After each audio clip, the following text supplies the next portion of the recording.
Welcome to Voices.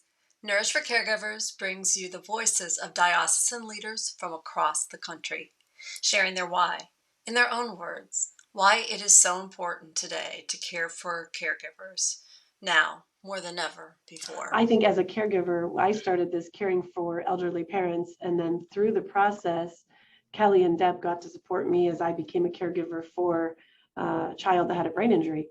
And so going through all of it, they were there helping me as we were doing it, literally pitching it to people in my diocese. And Kelly and Deb, I'm in Hawaii and we're on Ohio time, and it's like 3 a.m. and we're on Zoom calls trying to explain how important it was.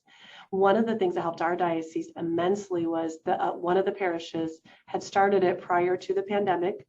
So, and then they went into the lockdown. So I was able to use her and rely on her, and we still do for our leaders. Kelly and Deb have been wonderful, but our leaders also appreciated. We would call them our Nourish Leaders Zooms, and that has been helpful for them because I think a lot of times we do have the passion to be caregiving, and all of us are caregiving in this age group, sandwich Gen, some way or another, or know it's coming for us.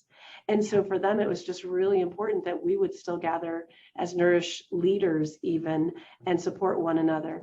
That was helpful. I think the turnkey piece was extremely appealing for our groups we did have some parishes in the diocese that were already up and running, and to be able to say to them, look at this, it gives you consistency. Your leaders can change in and out.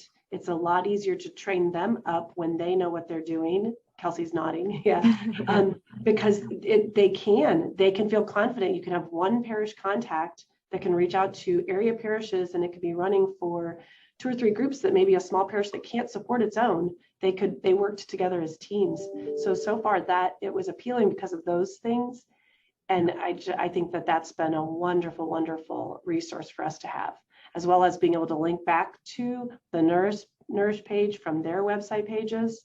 So they were having something to give to their people that did just cold call in. And I'll be looking forward to the Spanish piece. I think as a caregiver, I started this caring for